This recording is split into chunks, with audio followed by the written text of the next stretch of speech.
Hello. Yes, excellent. We are live. I've got the little red live at the top. Fantastic. Woo, live. Yeah. We have 3 Bloomz for the price of 1. How fantastic is that? 3 times the value. Absolutely. And the great thing is we actually have, now this is where I say I'm going to be a really bad weather girl. So we've got the logo up there, well, the Bloomz, and we've also got down there. So we are the Bloomz, and we are here primarily to tell you about our show, which, Fiona, you'll have to correct me on dates because I always get the dates wrong, as you know. But it's the 17th and 18th. Is that correct? 18th, 19th. 18th, 19th. There you go. It's not just me. Yes. And so I'll get the date wrong, and Julie will turn up just in time. So there you go. Always there, though. Yeah, always there. Yeah, absolutely. Well, I'm there because Fiona will have reminded me I got the date wrong, so I'm fine. So. Oh, somebody's watching us while they're baking. Oh, can we come round? Oh, excellent. Yeah, we're looking. Okay. We want cake. Okay. So we can't see who you're baking. So it'd be lovely if you put your name up when you said your message. That'd be brilliant. But anyway, yes, so we're here to tell you about our show, which is coming up. And it's actually going to be like 3 weekends time, isn't it now? So really, really excited. Yeah. And as you can see, we won't go on and on about it because you can see our website below and above us. You can go there, get tickets, and we'll tell you more about that at the end. But actually, what we wanted to do is tell you a bit about our art, because there's going to be 10 artists, of which we are 3. And international artists, absolutely. And last time we sort of interviewed each other, and people found out a bit more about us, and that those are still available on YouTube. But we thought today it'd be lovely if we actually said a bit more about our art, which is what you'll be coming to see at the show. And some of us, well, me, I'll be in this room at the show. This is where I'll be. So I shall be here. There you go. So there you go. So you we're giving you a flavour of what you're going to come and see at the show. So first of all, we are going to go over to Fiona. So I'm going to give you spotlight, Fiona. There we go. So you can tell us, and we can have a chat with you as well, a bit more about your art. There you go. Excellent. Well, as some of you will already know, I'm primarily a landscape painter, working mainly in oils, and I love just trying to capture the beauty of the natural world. And what I really want to try and do even more is to raise awareness of the issues that are facing the planet at the moment as well. So that's something that I'm quite keen on. But my paintings are designed to be fairly tranquil, calming, peaceful. So as well as taking people to a place of beauty, feeling as though they can actually step into the paintings and lose themselves in nature for a little while and de-stress, chill out, relax, and just have a peaceful, calming experience whenever they sit down and look at the painting. So that's my aim with my work, as well as enjoying doing it, which I love, obviously. I do tend to use knives for painting rather than brushes mostly, and it just the textures, the way you can move the paint around, and just the whole thing with a knife, and cleaning up's really easy too, which is another bonus. But I just love the effects I can get, which I can't get the same effects with brushes. And there again, there are some brush effects I can't get with a knife, but on the whole, I just prefer the knife so much more. And in fact, all of the paintings that are behind me have been done with knives, no brushes. And recently, I've started using gold leaf in my paintings. Mm-hmm. And so there are 3 at the top here, 2 at the top and 1 just below. Get the finger going in the right direction there. They're all oil paint on top of gold leaf. And so I start off by actually coating a surface with gold leaf, a canvas. And as you can see, it's very nice and shiny and reflective and goldy, which is lovely. And oh, hi, Renata. Renata's in with us. It was Sammy who was baking, by the way. Yeah. and I know Sam is baking, I want to be there and eat those cakes. Oh, yeah. So this is one that I've actually finished, which is on the gold leaf, and as you can see, the paint is not glossy like the gold leaf. When it's varnished, it will have a little bit of shine on the paint as well, but the gold leaf shining through from behind, and as the light changes, the whole painting seems to change, you know, from a morning scene all the way through to sort of silhouette of the sun going down behind it. I think I need somebody to come and close the curtains. Well, you got a real golden low light. There was a real red glow just then. It looked like an evening sunset. But there you go. Got the real red glow on it there. Beautiful. So, and I'm just really enjoying using the gold leaf like this. It's conservation wise, it's absolutely fine, because once the leaf's gone onto the canvas, then it's sealed so that the paint won't affect it in any way, because it is actually imitation leaf. I wouldn't want to be paying for the genuine gold leaf and covering it up with paint. Adding it on top, yes, but just covering it all up with paint, not so much. So it's all absolutely fine. It'll last a very, very long time, and it's just really good fun. And I've now got some silver leaf as well that I'm planning to use for something rather special, which hopefully I'll have done by the time of our Bloomz exhibition. But we'll wait and see on that one. But there we go. So Stunning effect. it's I'm really loving that gold, and I can imagine the silver's just going to be. I mean, it's stunning. As you know, I love your work because I have bought a piece of your work already. Yes, I'm honoured. Thank you. Love it, absolutely.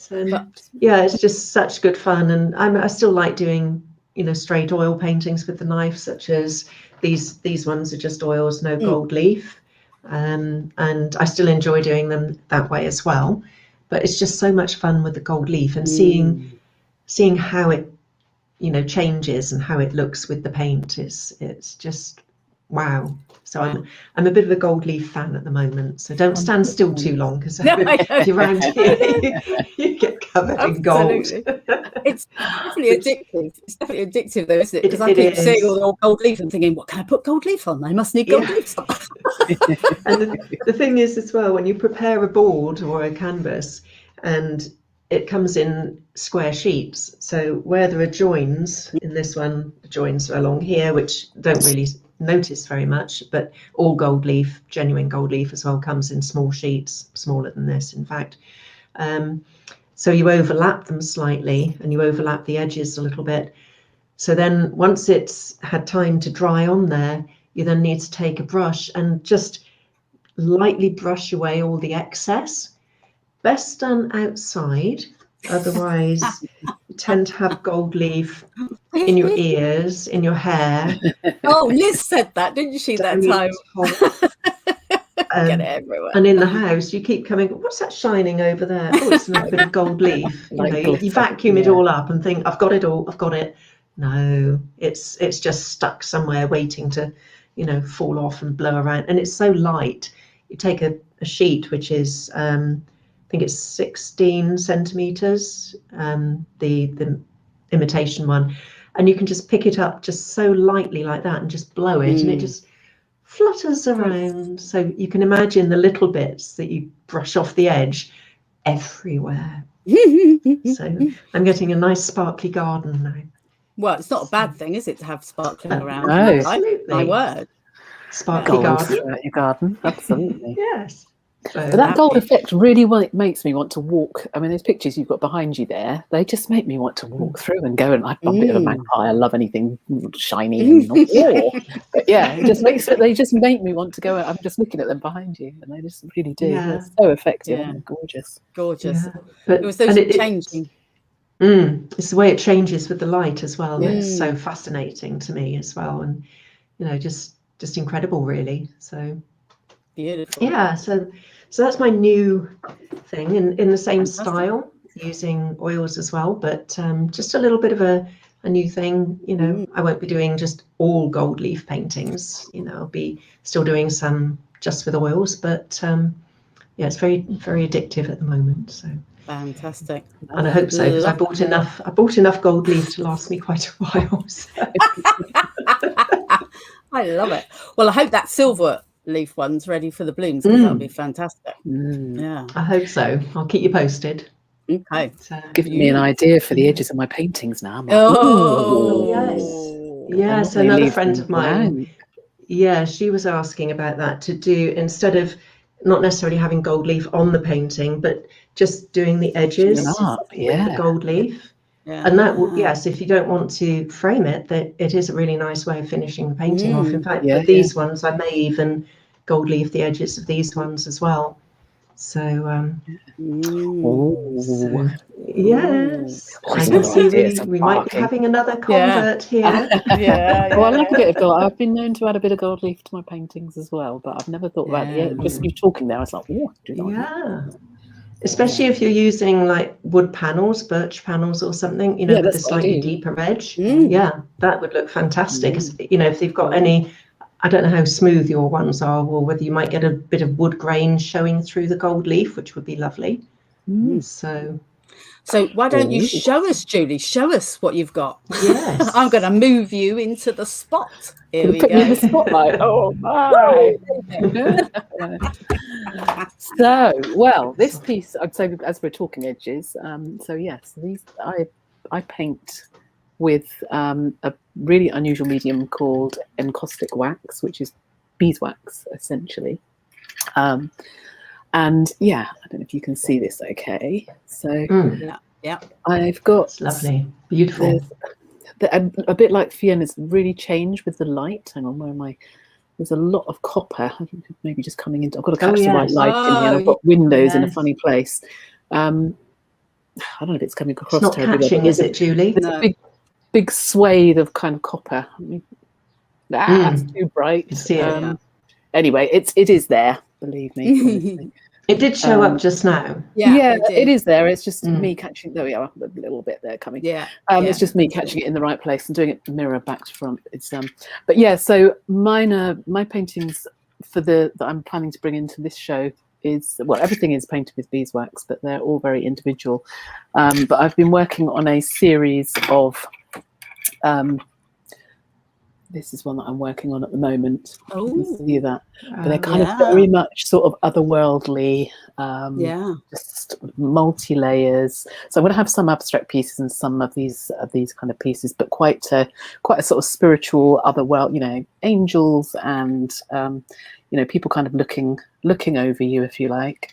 But this is an example. I was just saying about the edging. So when I'm painting them, I tend to edge them. I mean, it's all taped off at the moment so that any grubby edges are protected. I'm just thinking, that with silver leaf or gold leaf around. But this particular one it's like a floating frame, so you kind of hang it. You can add a frame if you want to, but this is actually quite a thin piece. But when it sits flush on the wall, they look, they just kind of sit out from the wall. That not quite. I don't know what thickness that is. But yeah, and there's a lot of copper up here as well on there. So.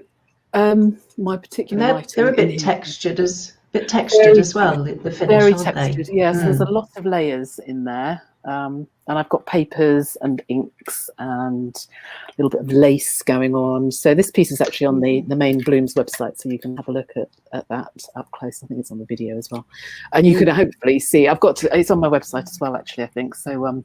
It's a bit of glitter at the top. So yeah, I like to use a lot of layers.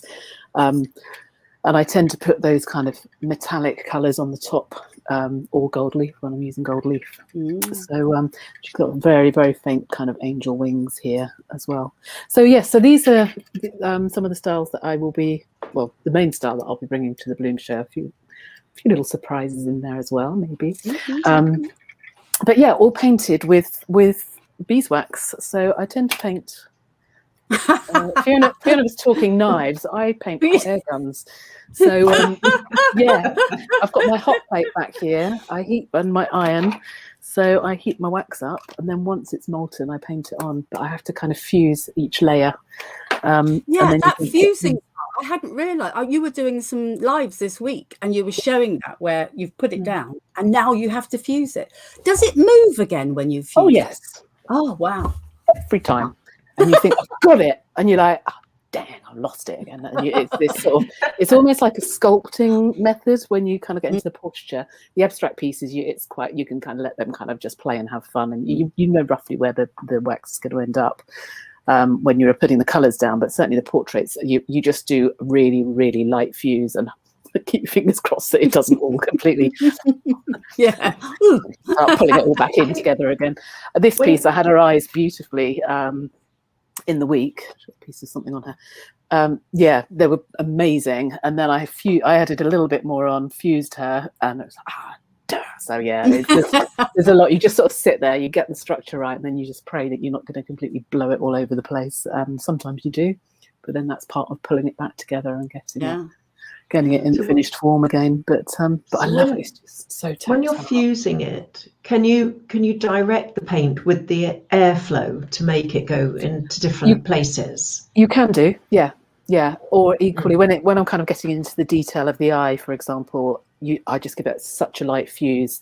And also, I've got not with me, but like a blowtorch. So there's no air with that. It's literally just the heat, and you pass the flame across. And I tend to try and use that for, like a little creme brulee kind of torch, so that you just give it a really, really light fuse on those pieces. But I just, so the heat will fuse it rather than the hot air blowing it. But you can use it for either effect. But as long as the purpose of fusing is so that you actually, the piece of wax or paint, wax paint that you've just added, you have to bind it to the layer below, because otherwise you end up with lots of layers. So say it's a bit like slate, if you drop a piece of slate and it just, you have to get that bonding of those layers together. When I use this particular brand of waxes anyway. So but it's amazing. There's something about it. It's just the smell, the texture, and and it just gives this different light that I just think talking myself out of it, looking at your gold leaf paintings and the oil paintings you've just shown us. But the light and the texture and the way it changes as you move around the room, and even on a bright sunny day, so I can finish a painting. It's quite dull here today, but you'll come into the room and these paintings behind me over my finger. Where am I going? Same as I did back here. It's quite a dull day, and then they're a lovely colour. But I came in the other day on a really bright sunny day, and they almost kind of go luminous. They really they just catch you, but you can't. You can never quite tell when it's going to happen and when it's not. So it's not that you can say right at 4 o'clock every day. That's going to be that. But it's almost like you get these little unexpected bursts throughout the year, and you're like, sometimes kind of paintings can mould into the wall a little bit, and you kind of almost forget they're there. But I love them for that. I had some in the window actually. It'd been snowing outside, and the light that they gave off when it was snowing with all the, it was amazing. They kind of bring something different throughout the year as well. Yeah. But I do love it. I don't know, a bit obsessed with it. With the waxes, are they all translucent or are some of them opaque? No, some are opaque, but there's both. Some are opaque, some are translucent. So you need to know the qualities of each before you use it, so that you don't hide something you really want to shine through. So there's a bit of a science to it. It's I always used to go around saying it's really easy, anybody can do this, but actually it's like no, okay, good job. I find it easy, but not necessarily everybody finds it easy. So even if you just play with it, then that kind of hot molten chocolate, buttery kind of, kind of all like you whisk it, and it's just delicious. It's that texture. So even if you don't do anything out more than just get that texture, that way of applying it, when you put it on the iron or the hot plate, it's just like, it's just. So when you say it's easy, I suppose the basic concept is easy, as in anybody can have a go. Yes. But to actually create things to do what takes time and everything. But because I love things like that, where you say, well, actually anybody can have a go at a standard, but and you can take it up to your level if you want to, or you can stay down, or so 100%. Fantastic. Yeah. And I used to run an awful lot of workshops, and when particularly this style, there's a style with the iron where actually you're on paper rather than these boards which I'm building up in layers. But that, from a beginner's perspective, is, oh my goodness. And you'd always have people come in, they'd be like, I'm not sure what I'm doing here. I can't draw a straight line. They've dragged me along. And it was always the people that said, I can't draw a straight line, or they've been told at school that they, that picture didn't make it onto the wall and all that kind of thing. And they're like, my art teacher told me I couldn't paint. And they just completely lose themselves in it. And it's just a lovely thing to see. I absolutely loved it. So you can just literally just have fun, and you get some amazing shapes and patterns in that way. But yeah, there's something for all levels, really, depending on how detailed you want to go. Brilliant. Elisa's come online and saying, "You all rock." Yeah, and Elisa. Mac said she loves the gold leaf. Thank you, Mac. Hey, Brilliant. Lovely to see you all here. Thank you. Yeah. Brilliant. Yeah. Excellent. I suppose it's a bit like oils as well. You can use oils in different ways, and anybody can have a go with them. But I think with your encaustic, you can produce some of those, just with the iron and that, you can just get some wonderful different effects, which maybe is not so easy with an oil because you're, in a way with oils, you're sort of drawing as much as painting. Right. You need to have the structure, unless we're going abstract. But I think abstract is actually a lot more difficult than people think to create a good abstract. Oh, yes. So absolutely.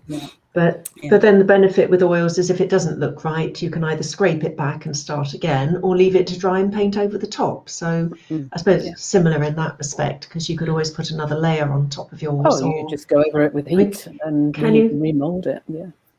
Sorry. And can you heat it and then scrape it off if you wanted to? Or, yes, she says. Oh, yes. I've got a tool for every occasion in this place, Yeah, particularly this layered version where you build it up in layers and then you often scratch it. I've got a piece next door actually. Oh my, I'll often use like lino cut tools. So I'll build a lot of layers, then use lino cut tools to kind of pull back and reveal the layers underneath and the colours. Oh, so many things. You don't get me started because I'll go. I know you get so excited. You get so excited about it, Julie. I love it when you talk about it. It's excellent. I've done demos. This one. Sorry, go on. This one here is gold leaf across the whole canvas, and for the grasses at the bottom of it, I've just scratched into the paint while it was still wet. So it's actually got gold. Looks like gold highlighted grass at the bottom. Lovely. A similar sort of thing, for you, revealing a layer below. Yes, which is really, really good. Yeah, good fun. Oh, it is. Enthusiasm gets me enthusiastic. I'm just like, I'm off and running then. Elisa wants to have a go at wax as well because it's so intriguing. She wants to have a go, she said. Yeah. Well, I'm your lady. I can help you out with all aspects of that. So yes, got online courses and lots of resources on my website. I've got to go to the blog. There's a how to paint with wax blog. That's probably your best step to start off with. So there you go. Cool. Have a go yourself. Discover the joy of it. It's amazing. Absolutely. Anyway. Absolutely. So there we are. It's just fun. So how about shall we find out a little bit about? There we go. Moving over into the hot seat. Yeah. I need the hot light with me. What it's called. The hot seat. Hot seat. Yeah. So I'm going to just stretch back here because I produce fibre sculptures and using the needle felting technique, which you were saying about using knives and things, and I use needles and stab. So it's like we could have been other, like a bunch of assassins, couldn't we, in another life? Some unusual tools going on around this place, haven't we? I slash away with my knives. Julie burns them with the heat gun, and you stab with your needles. Stab with the needles, absolutely. Oh dear. So this is one is particularly special because normally needle felting is done using wool, because the process of felting is, because the way the fibres are on wool, they've got scales, and the needles with the notches, it actually joins the fibres together. But Thetis was done specifically for a competition about wildlife. And so I've used recycled plastic bottle fibres, which actually look just like wool. But that's what's in the centre, because obviously to highlight the fact of the seas where we put all our plastic. And Fiona saying about caring about the environment and everything, that's another aspect of that. And my thought process was, if I'm using fibre like that in my pieces, which are permanent pieces on display, they don't end up. So not only am I highlighting the fact that plastic, we need to actually reuse it rather than put it in the sea, but the plastic that I've used will be in here permanently because it's like a permanent piece. So that's lovely. But I equally get excited. I just find that I get inspired by a particular animal, and like this particular Thetis, I rarely make a piece from start to finish. I normally start and then I get to the point where you go, not quite sure where that's going, and then I go somewhere else and then I come back to it. But Thetis, I just ploughed on and was just inspired all the way through until I was like, I'm so happy with how it's, how you love it when one piece and you just go, that's how I imagined it, and it's turned out. And so the colours on thing, because she is actually a green turtle, but when they're in the water, of course, the light which comes down through the water onto their shell makes it actually look all these different colours when they're actually inside. So there you go. It's bigger than I thought.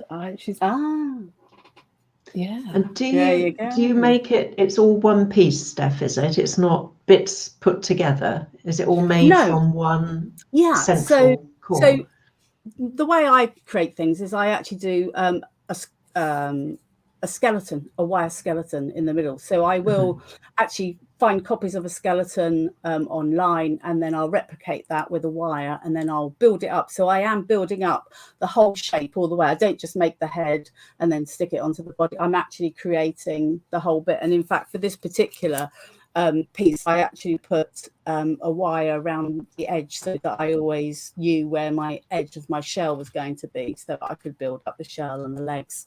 But yeah, I build the whole piece up. I mean, you can do, it's like everything. Every art that ever is, there's many different ways, aren't there, of doing it. And some people who create sculptures actually create pieces and then put bits together. But I like to actually have a skeleton inside, because I like the idea of being able to maneuver them, because I always say I love to create my pieces, and I really feel connected to them, but once my collector has them home, they carry on their own narrative with them, and they might see this piece sitting slightly differently. And like, I use magnets, so he's actually on his stand here with magnets, so you can still maneuver him a bit, keep putting him, but her, so you can move them about. It's like, and that's what I like about it. I like that we all can do our own thing. It's like we all imagine how an artist did a piece of art. Sometimes the person who buys it has a whole different theme going on, don't they? And I love that, because it means the story carries on. It's like they're all stories, aren't they? They're all narratives, and the story carries on. So, but yeah, Thetis was my my latest piece. But a piece that I'm doing for the show that I haven't finished yet is going to be Pegasus, the flying horse. Excellent. So I'm currently finishing the wings and going to do that. So I have a isn't that great? My phone's ringing. I'll just we're live, ladies and gentlemen, we're live.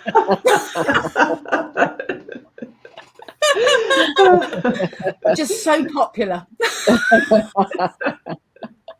There's someone wanting to get in on the act, I think. Absolutely, they've obviously seen it. Yeah, it's like the shopping channel. They're calling in to buy. Yes, they're calling already. I hadn't even given the number out, and they're calling already. Amazing. Which is lovely. But so I mainly concentrate on animals, because I just I feel quite a connection to them. But I do, as you can see, I'm going to point to the right side. Yes, there, I've got Shakespeare. And I am actually doing a Frida Kahlo at the moment, which I really want to get ready for the Bloomz. They're my two pieces I want to get ready for the Bloomz, which is a Frida colour, which is going to be really quite special and different, and my Pegasus with his, wings, and he's rearing up. Yeah, and also, I mean, the great thing, because we're here sort of saying about the Bloomz and the show, let me just pop Thetis back here. Just while you're putting her back, I've not actually felt one of your sculptures. Are they really solid, Steph? Are they, they're not squishy, they're really felted solidly, or what? So Thetis with the shell is solid. In fact, I can tap on it and it's quite hard, because you can felt wool so hard that you can carve it with a knife and just open it up. Or obviously it may be that I've done fish before now, which are obviously quite floaty, so you can felt it so that it's not going to come apart, but it's going to, and like the feathers for the kestrel, obviously they have to be quite thin individually, so you can do them so that they aren't going to fall apart, but they're thin. But when to make something solid, you just have to keep felting. And when I say felting, I have my little needles and I have my wool, and you have a mass of wool, which just, if you keep felting it, just gets smaller and smaller and smaller and denser and denser and denser until it's, people say, can you over felt? You can, but your arm will probably fall off before you actually manage to get that far. So it's only a certain amount of stabbing you can do at one go. Well, yeah, I mean, and certainly that was one thing about the recycled plastic, because obviously it's a bit harsher than wool. And so when you got to the solid point, you really did sort of go, oh, blimey, building up the muscles a bit there, rather than wool, which was much softer, and the recycled plastic got in that hard state quicker, which it was perfect for Thetis, because obviously wanting to create that hard shell. But that's what I love about it. You can actually create, solid things, floaty things. It's, once again, it's like trying to it's you're molding and sculpting anything to actually just give you that effect. Sometimes you want to get it literally that effect, and sometimes you just want to give it that feel. It just depends, doesn't it? Every piece is different how you actually want to bring it across. And saying Julie saying about it's easy, it's like needle felting's easy. You can start off really, really quickly and do basic things, and that's what I love about it, is that anybody can have a go, but obviously you need to dedicate yourself and study to get yourself up to the level where you're actually making sculptures and replicas of animals or faces or things like that. But yeah, it's just you get carried away with it all, don't you? It's like we must have some patience for it. I actually have had a go at needle felting. Oh! I created my own Santa Claus Christmas decoration. Hey, I was very proud of it, but it probably took me about 15-20 minutes, and it was like this big. It was tiny, but it was quite soft. And I really enjoyed it, but I'd had enough then. I was like, I've tried it and I've done it, and that. But to have the patience, I mean, it was really good, because I at least understood the process, because for me it was a complete mystery. I had no idea how it worked, and I really, really enjoyed that. But yeah, I mean, my arm was aching after 15 minutes. And how you do those big pieces for that length, you've got to be dedicated to that, I'm sure. Well, I do think that when you do it alongside anything, is that you find a way of actually using less effort to do something, especially, I mean, the worst part of needle felting, if there is a worst part, is like the preparation and getting a piece ready, and that's the bit where you're just stabbing to get the core or anything. Because let's face it, we all want to put the pretty stuff on. That's what we're here for. Gold leaf. Gold leaf's pretty. It's like gessoing your board, all that kind of side of it, isn't it? And taping the edges. So it's getting that core, so you're all right, okay, before you actually start doing the, hey, now I'm actually going to be creating the now I'm actually getting there. So it's that's the part where you think you need to find an efficient way of doing it, as in, because that is just, but I actually, you're saying about being patient, I would say I'm not a naturally patient person, and actually I'm someone who can't draw as well. But I found that when I found the sculpting, is that I think in 3D, and it's why I've never been able to draw because I really don't see in 2D. Yeah. Oh, 3D, right. Yeah, it's like amazing, like the sculptors who carve from a solid piece of marble and carve a beautiful person or whatever, and to be able to see that image in that solid block of marble, I think you do have to have a slightly different way of thinking. Well, the thing about that carving from a block though is like you can't make a mistake. Oh, I've taken too much off. You can't add it on, and that's the wonderful thing about when you're building up. I liken it to when you're building up, as in with clay or anything, because you're adding shapes, and you can actually go, no, not. And as I say, even when you've done it really, really solid, and you think, no, that's wrong. I have actually got a knife before now and sliced a bit off and started again, or if the proportion's wrong, cut it, break it, put it back. You can. So from that point of view, for me, it's incredibly forgiving, because you don't have to just go, no, wrong, scrap it, start again. You think, no, I'll just adjust that and get it to work. Now, it doesn't matter what stage you're at, even if you're sort of at the colour stage, you can still pull things apart. And also you said about bringing colour through. One of the techniques is called the reverse needle. And what you do is you layer up colours, and then you put your top. And in fact, I'm doing a little golden dachshund at the moment, where I'm putting really golden, mad colours underneath, and then put in a calm. And then you use a reverse needle to pull out those colours. So you'll just get those golden kind of madder colours just coming through the coat. So that's So we can do it with fibre. It's not just gold leaf, I'm pleased to hear to say you got so many pieces. So that's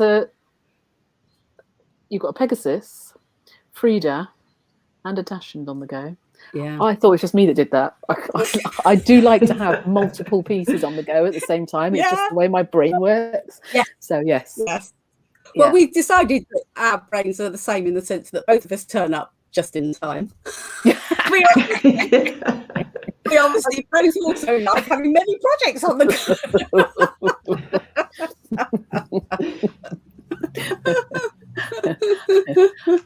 Circumstances outside of my control today. Well, no, that wasn't I absolutely still consider myself to be early, even if it's only 2 seconds early. It's still early, isn't it? I know Sammy won't agree with us. Sammy, bless her. I know.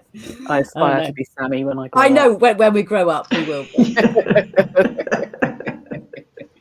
Oh, I love it. I love it. Oh, God. I'm just looking at the comments. What have we got here? Oh, with Pegasus, how exciting.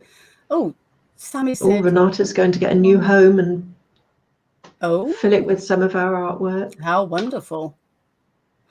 The story continues with each collector. Absolutely. The artwork lives. It does. It has a life of its own. Oh, Sammy's saying cheeky. We should probably just explain that Sammy is one of the other exhibiting Bloomz artists as well, for anybody who has no idea who Sammy is. And she'll get her own back when she's on in a couple of weeks' time.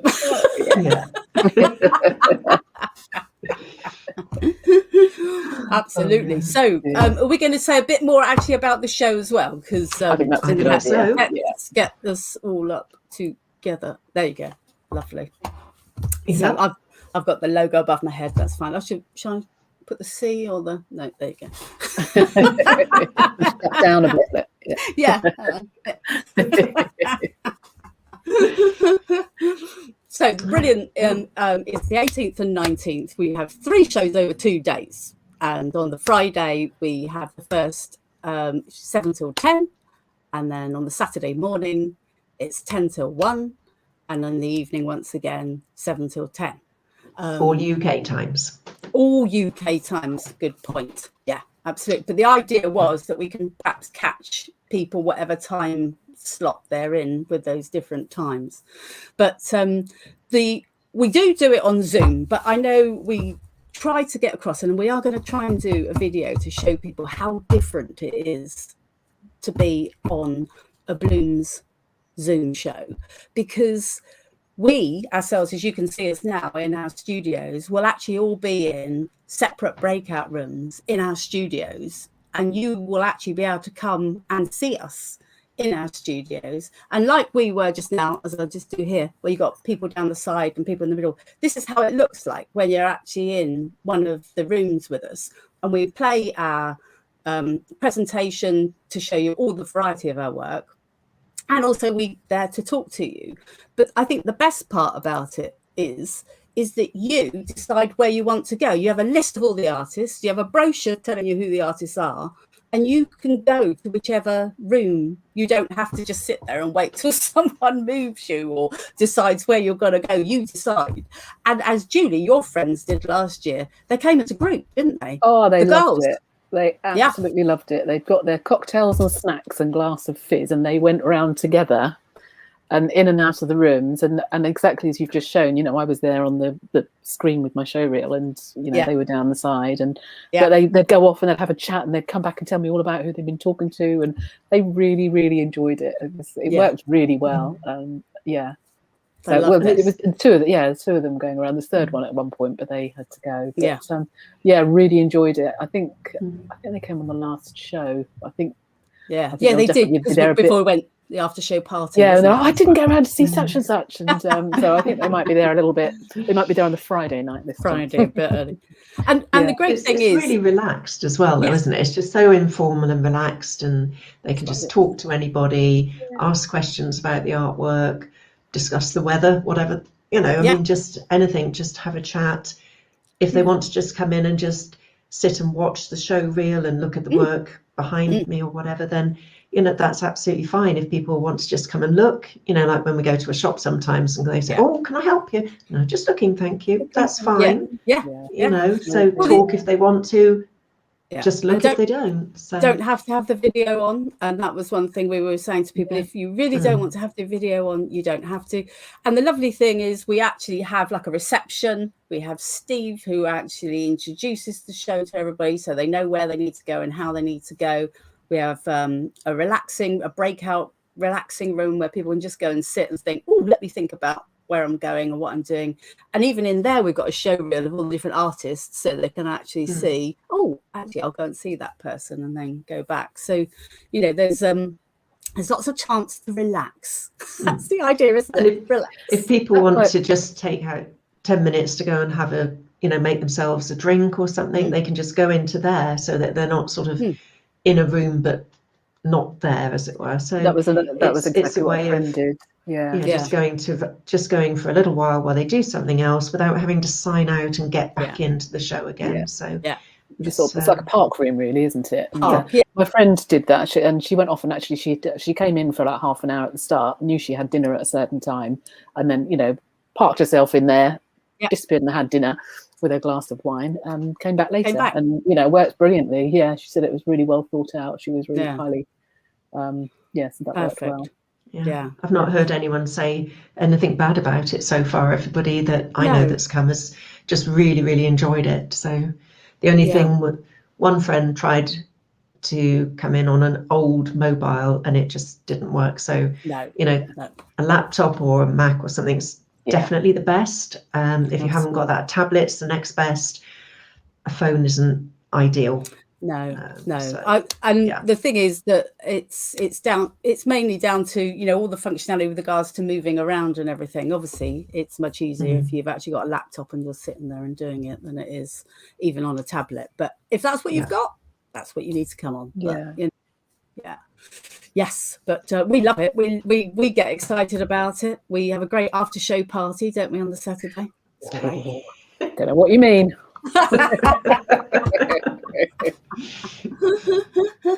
So really looking forward to it.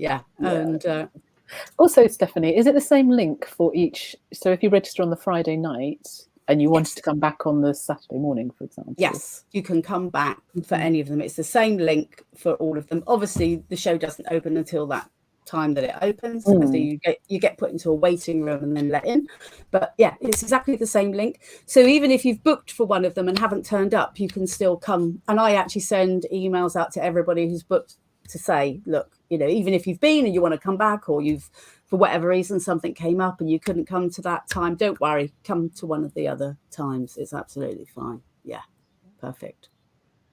Yeah, And the last show, we thought the Friday night was going to be really, really hectic, and it turned out the Saturday was busier. So might be a tip to come on Friday night this time. It might be quieter if you want to really chat with everybody. Yeah. But having said that, maybe everyone will come Friday night now. So. Double bluff. Yeah. We've got Saturday morning you can catch up with, sit with your coffee in the morning. But actually the different time zones are interesting because I always remember Cindy, our morning one, they were all having a party and all in Cindy's room on the having a Aussie party. So absolutely. I think poor Cindy, the amount of meetings we have which are for her at 2:00 in the morning or something, and we say how she does them all, honestly, bless her, she's committed beyond belief. But the wonderful thing for our visitors is they get to see Elisa in Italy, Cindy in Australia, Renata and Anne-Marie in Canada, Mac's going to be in Scotland, and we're all going to be, the rest of us are in the UK, but we are, scattered around. And so without travelling on a plane. Without leaving their sofa, even. They can no come and meet us masks required. Yeah, perfect. Absolutely. Perfect. Yeah. Excellent. Okay, so does either of you have anything else you wanted to say before we go? And we can obviously say that we will have 3 more artists next week that we will put up and advertise, which because the date, Fiona, do you know the date? 18th and 19th. Oh, sorry, for next week's show. No. No, for next week. Sorry, I was thinking of Gold Leaf. Let me have a look in my diary. I'm sure I've written it in the diary. Oh no, I've got my Remarkable. It's bound to be my Remarkable, isn't it? Yeah, my new toy. Is it next Thursday? Let's have a look. That'll be the 3rd then, I think. I'm pretty sure it's at 3:00. Let me have a look. My files. Here we go. Boom, boom, boom. That's us this week. Let's have a look. Oh, it's Thursday and it's 6 p.m. I've got it wrong. So it's Lisa, Anne-Marie and Katie next Thursday, 6 p.m. There you on go. On the 3rd of June. That's it. Well done. Excellent. Lovely. There we go. Are there any other comments that have come through? Just check the comments before we go. Oh, yeah. So I haven't got my eyes on those. I can't see them. No, I think we're okay. I think we've said late. Hello to everybody. Thank you for watching. Thank you. And this will still be available, obviously, in Facebook and YouTube. So people will be coming on, even if they would love it if they put #replay, so we could come on and see their comments and we'll answer anything else. But we'll also put links in the comments as well for everybody, so they can find the Bloomz, find us, and hopefully come along and see us. And just get online and book your tickets, people. Yeah, absolutely. It's really easy, really easy now. Perfect. And in fact, we've got a big red button, haven't we, on the Bloomz website, which says tickets. Yeah, can't miss it. Sounds good. Excellent. Okay, right. Well, been brilliant, girls. Fabulous. Been lovely talking to you. Yeah. See you all soon. See you soon. Go. Oh, look at you lot. Yeah. I don't.